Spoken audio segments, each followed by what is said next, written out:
प्रकार के दर्दनाक घटना हुआ है, खास करके इस घर में पिता और पुत्री के दोनों को एक साथ शव आया और साथ में उनके पत्नी जिनका देहांत हुआ उसका पत्नी साथ में आया। 1400 किलोमीटर कैसे उस एम्बुलेंस में रही। इस प्रकार के दर्दनाक घटना के बारे में आप कैसे देखते हैं? देखिए, हम यही कहना चाहते हैं कि 10 साल से सत्ता में रहे हैं मांझी जी, लेकिन मांझी समाज के लिए या किसी भी अन्य समाज के लिए उन्होंने पलायन रोकने का काम नहीं किया या रोज़गार देने का, स्थानीय जगह पे रोज़गार देने का काम नहीं किया। अगर आज ये लोग को रोज़गार यहाँ पे मिलता तो ये शायद घटना नहीं होती।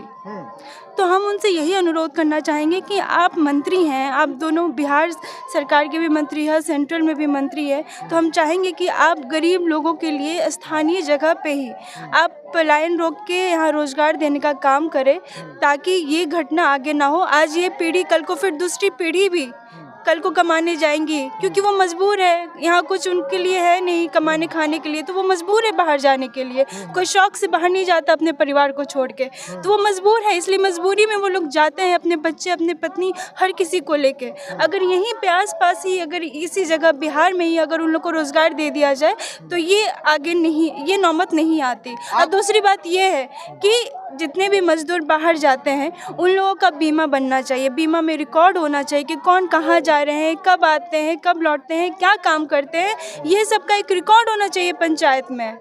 वो रिकॉर्ड यहाँ है कि नहीं है ये मुझे मालूम नहीं, अगर नहीं है तो ये होना चाहिए आगे चल के। जैसे आप भी पढ़ी लिखी हैं, तो सरकार को क्या निर्देश देना चाहिएगा गरीब के लिए, वो क्या करे कि पलायन रुक पाएगा? आप इधर आए होंगे तो आप देखेंगे कि कितना बंजर ज़मीन यहाँ पे खाली है। तो मुझे पता चला है कि कोठी से अगर वहाँ से अगर पानी का कुछ व्यवस्था इधर हो, पानी का बहाव इधर आए, उसको स्टोर करके रखा जाए या बारिश के पानी को स्टोर करके रखा जाए, तो ये लोग अपना किसान मतलब खेती बाड़ी करके यहाँ पे अपना अच्छा से अपने बेच के भी और अपना पेट भर के भी अपना खुशी खुशी यहाँ पे रह सकते हैं। ये सुविधा यहाँ हो सकती है। आप देख रहे हैं कितना ज़मीन यहाँ पे खाली है। इमामगंज में ज़मीन खाली है। हाँ, ये चपड़ी का बात कर रहे हैं, इमामगंज छोड़ दीजिए, हम चपड़ी जहाँ ये घर बसा हुआ है, हम वहीं के आसपास का आप लोकेशन का हम आपको जानकारी दे रहे हैं कि वहाँ भी ये लोग कुछ ना कुछ करा सकते हैं, ताकि ये मजदूरी करके अपना किसान धान वान रोप के या कुछ भी रोप के सब्जी उब्जी वो करके बेच के भी और खा भी सकते, खेती बाड़ी करके जीवन यापन कर सकते हैं। तो मेरा ये सलाह है, अगर वो ये कर सकते हैं तो बहुत अच्छी बात है। दूसरी बात कि जो बच्चे और जो पत्नी है उनको सरकारी नहीं है, लेकिन उनको किसी तरह का रोज़गार दिया जाए, ताकि वो आगे चल के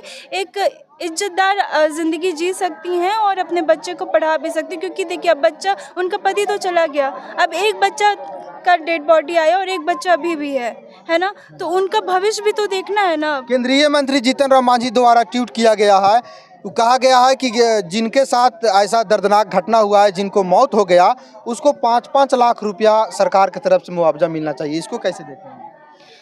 देखिए, हम यही 5 लाख रुपया आप दे रहे हैं, ठीक है, लेकिन क्या वो आदमी वापस आ सकता है? क्या उनका बच्चा वापस आ सकता है? क्या उनका पति वापस आ सकता है?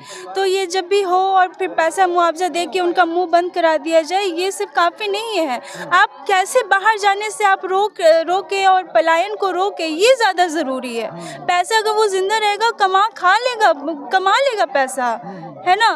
पैसा मुआवजा मिलना कोई वो नहीं है, लेकिन आप देखिए, अगर रोज़गार देंगे, आप पलायन रोकते हैं, तो ये हम लोग की तरफ से बहुत बड़ी मेहरबानी होगी। परिचय देंगे आप? मेरा नाम तनुश्री मांझी है, मैं राजद नेत्री हूँ इमामगंज से।